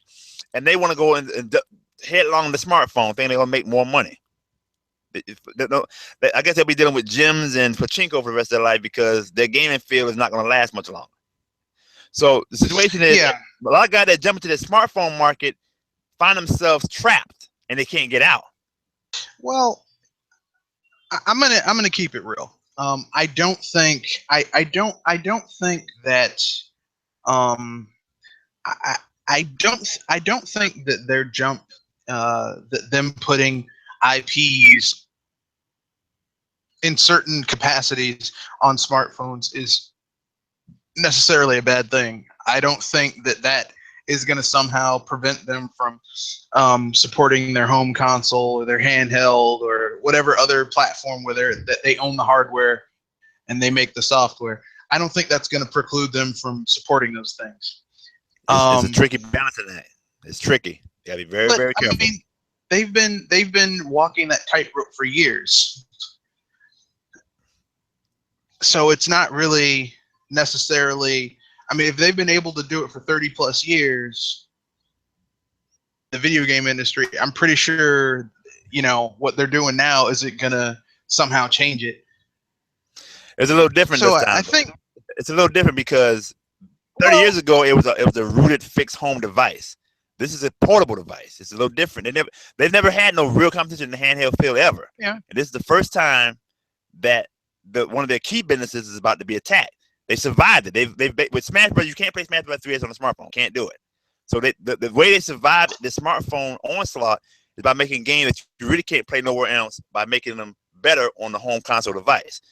So you have to create games that are fun, that are good mindshare, that are good advertisements. But once you start putting too much emphasis on the game on the smartphone, after a while people gonna say, why even bother with this? I got all the game right here. It's a very bad. I'm not saying that it's failing on this yet. I'm just telling them to be careful. That's all I'm saying. But well, I mean, I understand the caution, but I mean, personally, I just I think that's good business for them to do that. And I think that they're giving different experiences. They're like, oh, you enjoy this? Well, if you want to play the full game or a more in-depth experience, you'll have to play it on our, it's kind of like, think of it like this, okay? Right? Like White Castle crystals, they're all, people love that. And if you have one near you, it's like, man, I got to go there. But for those of us who might not live near one, you can drive by your local market and get in the freezer section and get the same thing. Now, either way, White Castle is getting their money. But if you want the authentic experience, you're going to have to go to a White Castle. That's basically it's the same thing. Now, of course, White Castle shuttered a lot of their drive-throughs, but there are other places like your TGI Fridays, which is a better example. Yeah, you could freezer section of their wings, or you could go to a TGI Fridays and get the stuff fresh. So it's like the choice is yours. If you want the inferior version, go to the freezer section. If you want the real thing, you got to go and go to the actual thing. And I think most people, they might enjoy the sample, the taste of the freezer section, but eventually they're going to want to go for the for the you know, the mainline Well, thing. some will, and some you understand what the thing of freemium. I don't have to. Most people don't if they don't hack the games already because they're already doing that. They've been doing that, but they don't want to pay. They want to pay the free experience, and only the one that get only a handful that actually spend money on these things. The only thing smartphones are good for is mind share. It's the only thing they're good for. Then like Pokemon Go, the stock got inflated. It's what you call bubbles. You gotta watch out for that stuff because the stock went way up when that thing blew up, right? And then it could be full of, it's like the .com bust. It's very volatile. And Nintendo is wise enough to recognize that they can't put all that stock on smartphone because that's the whole problem with smartphone. It's a boom and bust kind of market. It's a boom bust market. So like I said, that's what I'm saying. The people that see them only through the smartphone, that keeps them on their mind. That's the good thing about it. Mm-hmm. That's why I don't have a problem with Pokemon Go and getting people's mind share. They're thinking about these characters. And then they have their backbone, which is their hardware and software, which I think that's still going to continue to be their backbone of the company. What the real truth is, really what Nintendo needs to do, really, to get serious. If NX is this, I'll probably be surprised. I'll probably be pleased because if it's a home console, I think it's garbage. Because first of all, I've been saying that home consoles as a fixed device is already out on its way out anyway. The Wii U already told you we're basically getting big portable and little portable. I already knew that was coming. Mm-hmm. The real truth, if NX wants to be something for real that impresses me, they should have did this a long time ago anyway. A Nintendo smartphone, period. Why I try to go through Samsung and Apple and all the other guys? They time right on. Isn't Nintendo stuff damn near indestructible? What happens when you buy a smartphone that you can drop on the ground and doesn't crack? You might bring in new audiences just for making your own smartphone. Wait a second. What if you have? It doesn't explode when you charge it for too long, like Samsung. Yeah. What? Nintendo makes good craft, right? Their hardware, the Game Boy is legendary. Game Boy got the Mount Everest when every other electronic equipment failed. It's a toy, and it get further than high electronics. You got the thing that bombed in Gulf War. It still works. Still Treasures is still playing. That's the kind of stuff. Nintendo. Everybody knows about this. So if Nintendo made a smartphone, I've dropped my DSi and 3DS countless times. I don't like to drop it. I'm trying to drop it, but when I drop it, I don't feel like my console is going to die when I drop it. And nothing happens to it. It might lose some part. It might like that little support underneath, that little red pin I got under there might disappear, or it might get a little scuffed or whatever. But it's still going to work. I don't have to worry about cracks on my screen. So the situation is, if they made a smartphone themselves, cut out the middleman. I don't need it. I don't need to put it on Apple and Google Store. I got my own store. I got my own smartphone. That way they would still control their device, still bring the mind share in, might have a better phone in the competition, and control their games. That would be the perfect trifecta. That would be that's why I kept saying that NX would be best as a third device that go along with the home console and a handheld console. That would be a success for them if they make a Nintendo smartphone. People might not buy a handheld or a home console. They might buy a Nintendo smartphone, and that'd be good enough for them. That would be interesting. I don't think they'll do it. I'm surprised they haven't done it yet. I don't know. I'm surprised they haven't done it yet. I don't know what the better data plans. I don't know what the NX is, but I personally believe that it is a and this is just my own personal belief. I think that the NX is going to be a hybrid style console that's going to have a component that's like you can take your game and go, and a component that you hook up to your TV. You're breaking up. You play as a traditional console. I think it's going to be a hybrid console with a dual nature. There's going to be a component to it that's going to be a home console, and then another component that's going to be a handheld of some type. And I think, once again, there's going to be some games that are going to be for the handheld portion of it, some games that are going to be for the home console version of it. And I think that ultimately it's going to be backwards compatible with the 3DS, maybe the DS. See that's a problem though, because what about the Wii U? Compared with that console, and now one thing I do see a positive if they do this is going back to cartridges, because this is done. This. Yeah, that's the thing. If they go back to cartridges, like you really can't, not unless they add both, unless unless they have both optical drive and cartridges. But that would, I mean, cost-wise, that would make it really expensive. And That's Nintendo is redundant. cheap. Yeah, Nintendo is cheap, and they don't like spending extra money on anything if they can avoid it. So, it's all. See, everybody knew that was the next console anyway, because you see the Wii U already being it's a loose-handed DS. That's one of the three functions it has. It's a second screen, it's a loose-handed DS, and it's a independent tablet, right, with buttons. mm-hmm. But the thing is, we already see that coming. That the handheld and the home console was going to merge and become like a junior and a senior model. That's not really hard to see. The thing is it? Here's the thing about Nintendo. Check the history right here, and I know you know your history, Red. They always start with the handheld, not counting the 70s. We're talking about when they put two platforms together, right? They did a handheld first, then the home console, and the handheld always pretty much gave you the idea what the next home console was going to be. The Game & Watch before the NES. The Game & Watch gave you that Nintendo control pad that showed up on the Famicom/NES. The Game Boy came. The Game Boy came before. That was 1980 Game & Watch, 1983 Family Computer NES. The Game Boy came out in 1989. The Super Nintendo came in 1990. So we got to see, the stuff that we see on the Game Boy. It was more developed on the Super Nintendo, right? Virtual Boy is semi an example, but it's awkward. It's not quite a handheld, but totally. That came before the 64, right?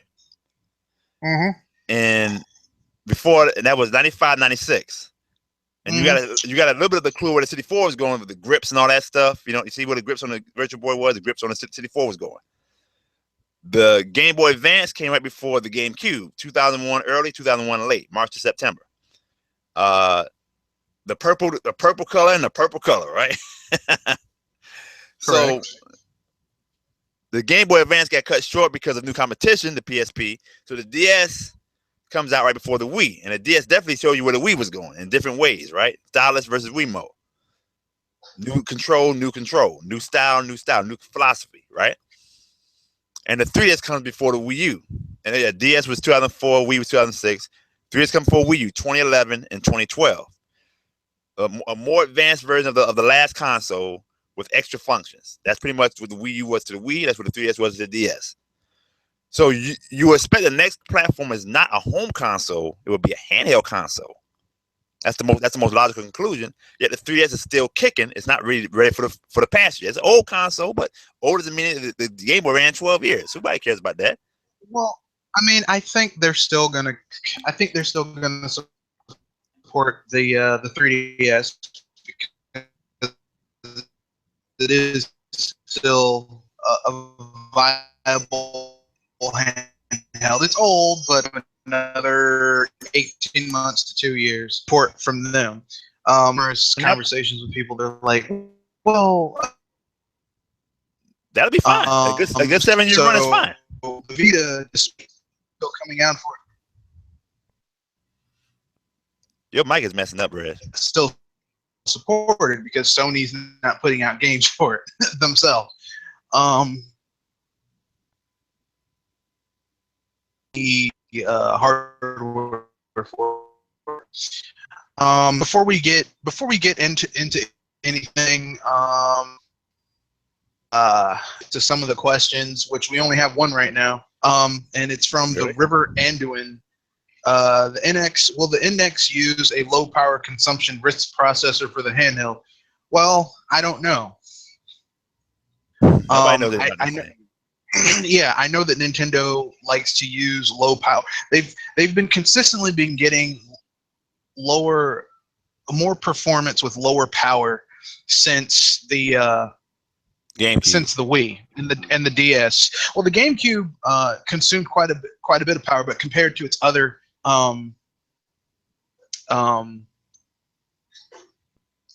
competitors in the 6th gen, it actually was the lowest. It consumed the lowest power with a larger amount of performance.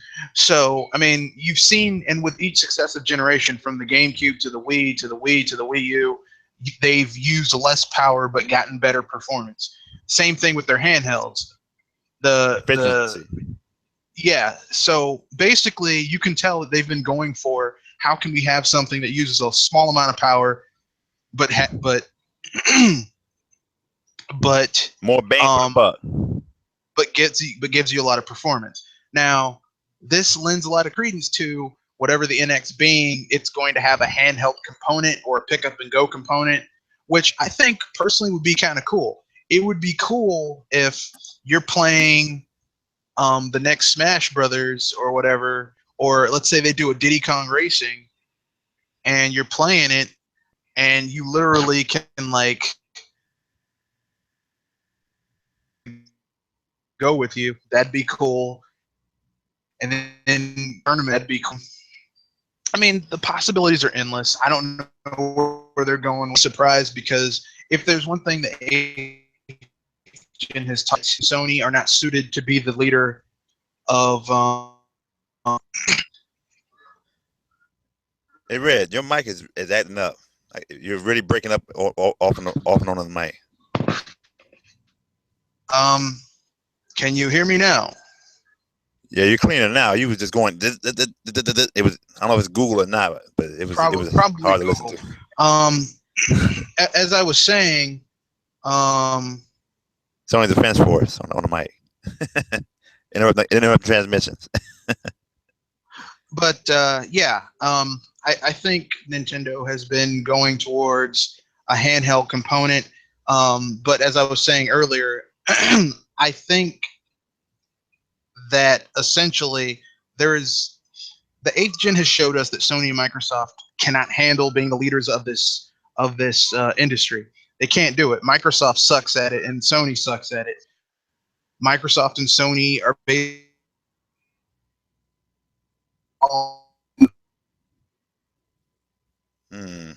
which is technology, good games. You broke up, Maria. Say it again.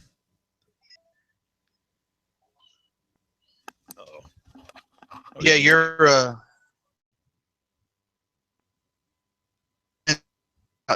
wow. Red, you're breaking up a lot.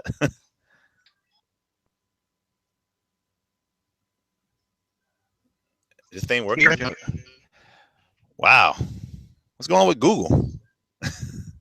Yeah. Google sometimes acts like that.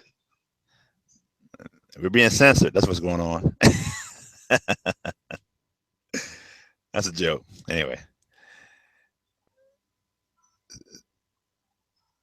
Hello? Yeah, I'm still here. Oh, I thought you were going to repeat what you said because I didn't hear most of what you said there. No, I just said that it's been proven that the 8th gen that Sony and Microsoft are not in any position to be the leaders of the video game industry. Obviously. I've never seen a generation. I haven't watched Mr. T's video about the 8th generations. It's been a disappointment yet. I will be watching that soon. Because it has been. I mean, this generation has not.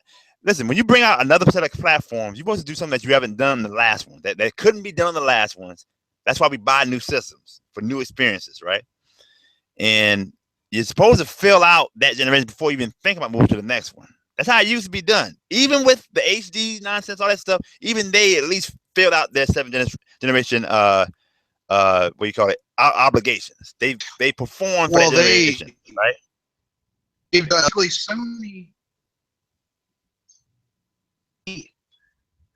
Sony was the market leader, and they're dropping their own console for an upgraded version of a 1.5 version of it, which is, if you bought a PS4, you should be offended. Same thing with the Xbox. Well, when you say market leader, it's qualified at home console market leader. They're not the market leader. They're the home console market leader. Well, I mean, overall, they're not. Overall, they're not. Overall, they aren't. Overall, Nintendo is still the market leader because they have the 3DS, like the 3DS families at like 65 million, and the Wii U is at I want to say 13, 14 million. So in total, it's like almost 80 at this point. So, I mean, technically speaking, I mean, and look, it's going to go even higher once Pokemon drops. Of course. And believe it or not, people don't seem to understand this, but there's going to be a lot of people buying Wii U's just for Twilight Princess, or not Twilight Princess, Breath of the Wild. So, I mean, you're going to see. Yeah. I mean, they're still the market leaders, even though people like to talk. How dare they do this? Okay, whatever. But as in this home console scene, it's like I've never seen a generation where, I mean, they spent most of the first 2 years just doing remasters, and they finally started putting out a few games. They pushed out the big game everybody was spending back a little bit, right? But that goes to be expected. Everybody knew Final Fantasy wasn't showing up anytime soon, and Kingdom Hearts, everybody's still waiting on that, right? But you would think they would start actually delivering PS4 games. We've been getting PS3 remakes and PS whatever, right? Now you can make some actual 8th generation games, and they're talking about, oh, we gotta do another system. What? Why? Ain't you the leading home console of this generation? Why are you moving on all so soon? It's weird. You aren't looking forward to that PS2 then ported to the PS3 game, The Last Guardian? I'm ashamed, sir. I'm ashamed. I'm being facetious. I just hope it comes out. I just want the people who've been waiting for the game to get fulfilled. It's like, at least Duke Nukem ever finally did come out. At least it came out. Even if it sucked, it came out. It's like Duke Nukem Forever. It's like Duke Nukem Forever. At least it finally showed up. At least you can put on the wall and say this exists. This game has been in development longer than Duke Nukem Forever. 2 games that people have been waiting for. The Last Guardian and Final Fantasy 15. Because people forget that originally was supposed to come out on the PS2. You're right. It's hard to believe how much time has passed. When you really think about, like, it seems like when you come up from it, that 2000 wasn't that long ago, but 2000 is a long time ago now. It's 16 years. Somebody's almost ready to vote in a couple of years from born in 2000. In the year 2000. So the situation is, yeah, you lose track of time, and when you put it like that, I didn't think about it until you just said that. Yeah, it's been almost as long as Duke Nukem Forever. They might start putting on a list of how many things have changed within those 16 years. Longer. But if there's one thing we've learned, it's that when a game has been in development hell for that long, it always turns out to be good when it finally hits. Actually, when games come out that long, they aren't very good when they come out. Keep hope alive, I guess. Keep hope alive, but you can hope against hope, but I mean, reality has shown us that when games are in development hell that long, they just too many things. And about this VR thing, let's get on that right quick before you go on to the next question. What I've heard, I've been kept up. Like I said, I've been out of the game news and loop for a little while, right? I've kept up with bits and pieces. But the whole thing they say with making the PS4.5 for the Neo, what do they call it now, is because the VR system couldn't work on the old PS4. That's what they said. I don't believe it, but that's what they said. I mean, the most powerful console of the 8th generation can't run VR. Excuse me. So the situation is, and first of all, here's the thing about this whole thing. That's what I'm saying. That's why I can't lose Nintendo to this foolishness, because VR. The way VR as a concept is okay. The way they're doing it is not going to work. $400 for a helmet, a separate device, and you got in the game. You're not gonna look at the Vita to understand how the support is going to work for this platform. It's going to have a lot of novelty at first. It'll make a good collector's item for 20 years in the future, but an actual support it's a helmet that closes off your view to the other world. You can't even share the experience. It's a one-on-one experience. It's a flaw in the concept.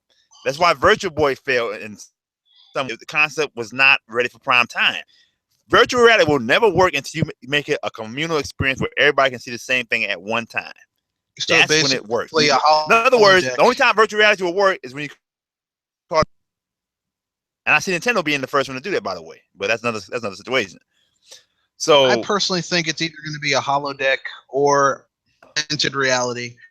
Except augmented reality that everyone can see it, like you put a mat down with maybe some type of technology in it, and you power it up. You plug it in, you power it up, and like everyone who's looking at it sees what you're seeing. It's like, oh, Yeah. you're playing a game. Everyone can see what you're doing. I don't think that VR, like where you wear a helmet, I don't think it's going to work. I think it's going to be a nice concept, but I don't think it's going to work. First of all, it's too expensive. It's not going to be supported properly.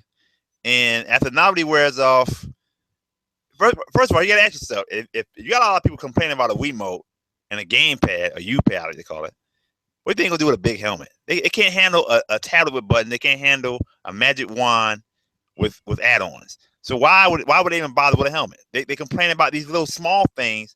They won't complain about the big thing too? Are you serious? People with glasses, how you gonna wear glasses on top of your glasses? You take them off, you can't see stuff. Well, the same way we watch 3D movies very uncomfortably, and then we have to like walk outside and pinch our noses where we've got like a headache afterwards for like 5 minutes. I think VR it's not ready for prime time. It's not ready. Yeah, it's the last gasp. It's the last gasp on a long line of people trying to push technology in order to mask innovation instead of using innovation to push technology. That's what I was talking about. That's why I tell you about the two philosophies about video game in two different, the game as video, the game in video form and video in game form. This is the other philosophy, video in game form. They want a second reality, and the game is just a means to an end. That's why they keep pushing this stuff, because they don't understand games. They never did. They've been in this business. Sony's been in this business for, well, they've been around this business more than 20-something years. Actual competitive in this business for 22 years, and they still don't understand this thing. Microsoft has been in the console business for 15 years, and they still don't understand this business. They don't understand gaming. They understand tech. They understand components. They understand peripherals. They don't understand. But that's not the understand gaming. Is understanding gaming. So I don't want to keep anyone here long, because I think everyone's got stuff they might want to do. People might want to sit around and digest this. We have one more question, and then I think we can wrap it up. Maybe pimp out anything you wanna that's upcoming that you're trying to do. So this last question is from the River Anduin, like our last question, I believe, and it is. VR is not cheap enough for the general audience yet. I do not see Nintendo doing it for a long time.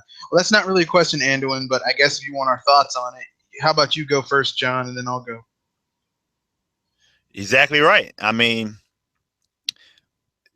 you have to bring it in within. You got to bring it to mass market levels. If you try to go for the boutique, yeah, you'll get a few guys, but you'll be Neo Geo all over again. Only the rich kids can play it, and that's not enough people to make money off of. Walmart and Dollar General become the biggest businesses in the world because they sell to the poor. It's more poor than rich all day long. So what he's saying is exactly right. That it's just not ready. You can't get the cost down, and the usability is not right. Nintendo, like I say, will do it, but they won't do it the way these guys are doing it. If they do it, it's going to be probably where it's like the 64. Everybody can play at the same time, 4 players or more. It's got to be somewhere where people can share the experience. So yeah, I think it's going to be augmented reality. I mean, to tell you the truth, even though I talk a lot of garbage about Sony, Microsoft, I think HoloLens looks really cool. The idea behind it looks cool. The actual application, as someone like I've actually seen HoloLens, it's nothing like what they showed at their little conferences and stuff, because that's all PR marketing hype. Yeah, I think the idea behind it is cool, but the application is going to be a completely different story. Connectables? I'm not even gonna. The only thing I'm gonna say about the Kinect is this: I guarantee between 50 to 75% of the people who bought a Kinect for their Xbox 360 or their Xbox One unhooked that thing and it's in a closet somewhere. I mean, it's about when you don't make it. Everybody can play the Nintendo. Keeps forcing people to play with new standards, but that's the only way you can make people buy. People are habit based. They want to buy. They know what they're familiar with, and you got to sort of drag them into. You sort of got to force them to play something different to get them to play something different. You must give them the game that they can't resist, and they'll put up with the control and get used to it. That's the only way you can introduce a new standard. So if you make and then once they get used to it, they couldn't imagine doing it any other way. Like Metroid Prime, the Metroid Prime trilogy. Trying to play Metroid Prime with a GameCube controller I can't do it anymore. Like I have to play that game with the Wiimote and nunchuck. I'm so glad I bought that game. I love that game. Yeah, I bought it when I didn't know it was gonna be rare to find. I glad I got it before it got to be the holy grail of collectors. But yeah, I don't want nobody rob. Don't tell me where I live. I don't want nobody rob my house.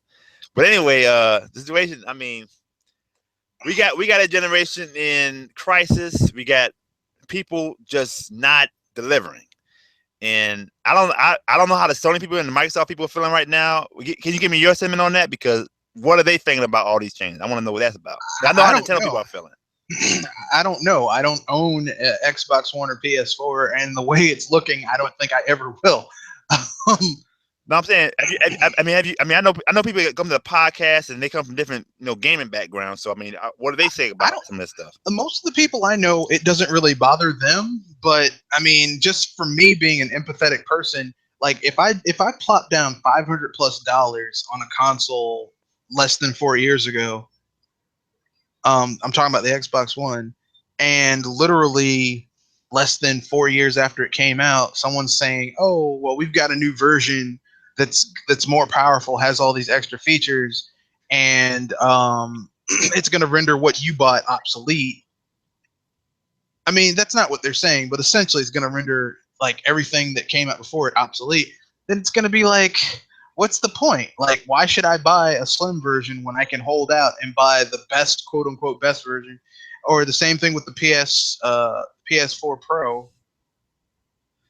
And see, here's what I'm talking about. The third parties, the PC descendants, are trying to turn this into a PC where it just keeps modding every few years. They don't like the way consoles work. They're trying to turn this thing into you got to keep buying and buying and buying and buying and buying. It's going to turn the thing. Well, you bought a PS 4.5, and I said, well, be a PS 4.75. It's going to be incremental nonsense. And with home console, that really does not work because home consoles are one to a household, and maybe two to a household. It's a single device. Handhelds, you can do a little bit more with that because they're one to a person. You don't have to have, it's different with a handheld. Home consoles, you can't do that kind of updating. It has to go through a good span before you keep moving to the next platform. And it's not even a full platform. It's just a like I said, 1.5 model in betweener. So they used to at least put add-ons at one time if they wanted to keep the old platform and add a new function of the Sega CD. They met you halfway before.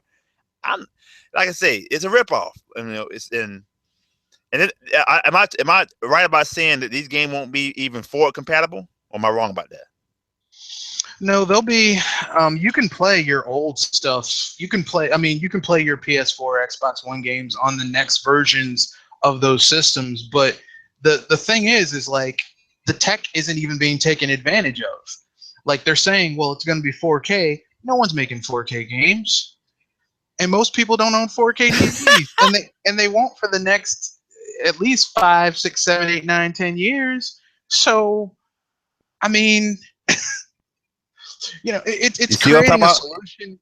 It's creating a solution for a problem that does not exist. You know what I'm saying? It's like, oh, well, okay. And this is going to be the norm if Nintendo leaves. This is what I'm talking about. This is what these outsiders are using gaming as a front for the other business branches. It's all it's about. Because Sony makes 4K TVs. Microsoft, and all these programs and code that they want to sell. It's not about games at the root. It's if you can't have a bakery with a painter. He's not going to be trying to sell you cake. He's going to be trying to sell you buckets of paint. It's just what it is. And like I say, it's going to hell. And it's gaming media, and I mean, it's getting to the point where, what's the point of all this? What are we cheering for? We haven't even got our money's worth on the stuff we bought. Nintendo's done a lot better than the other two, and I still am unsatisfied. I'm putting them in the category because they are better than Sony and Microsoft with delivering for their platform, and yet they have not delivered to that level, right? In my opinion, maybe not your opinion. But this generation has been underwhelming on everybody's account, if they're honest with themselves, because you're supposed when you're down on me, John. Could you say that again? Say again. It broke up. Yeah. Okay, I'll say it again. I said Nintendo has been much better than Sony and Microsoft in this aim, and I'm still putting them in this category because they haven't delivered to the level they're supposed to deliver. So this generation has been, in my opinion, maybe not your opinion, but this generation has been absolutely underwhelming all the way around, if you're honest with yourself, because at one time when you bought a platform, they went to the nth degree. They went to the next generation, putting PS1 games come out in the PS2 era, well within that generation. That is true. They were putting PS1 games out a long time.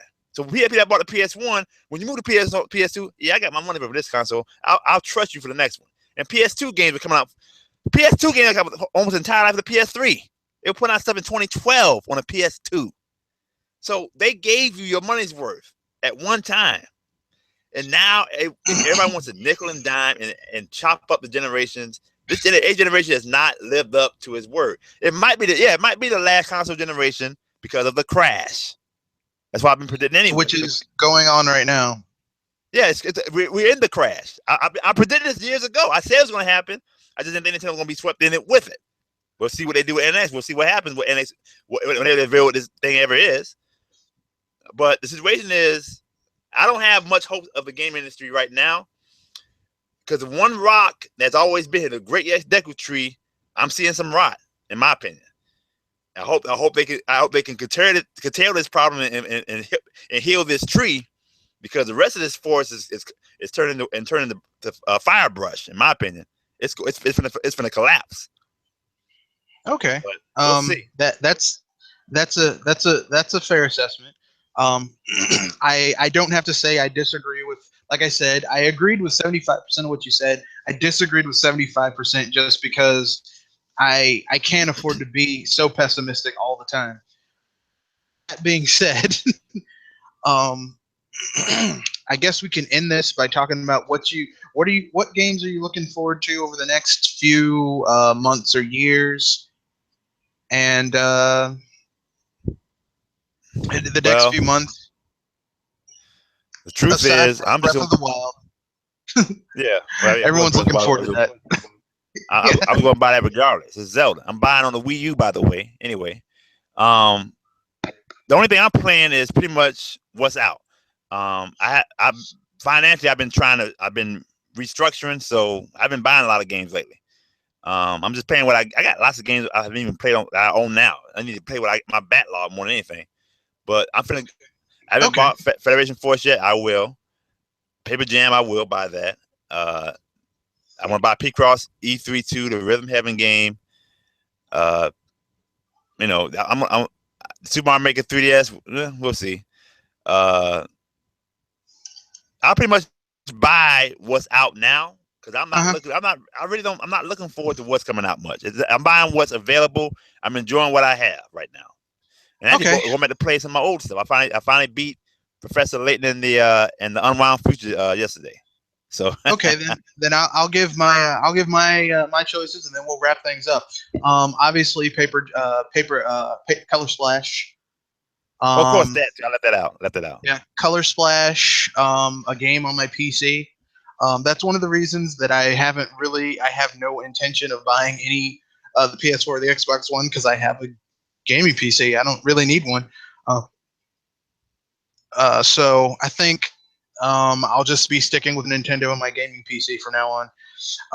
So that being said, this has been a moment with John Lucas. And this is Mr. Red Fox. I have another podcast coming out Saturday, 7 p.m. Eastern Standard Time. Same bat time, same bat place, where we'll be focusing on, we're just going to be fanboying about the new Power Man Luke Cage series coming out on Netflix. So look forward to that. No games. Well, we might talk a little bit of games, but mostly talking about that. So, John, you want anything you want to pimp out? Talk about? Yeah, I want something to say beyond. I say something right quick. Okay. Are you ready? Go for it. We are the first people, and we are the last people. You will never defeat the original blueprint of the human race.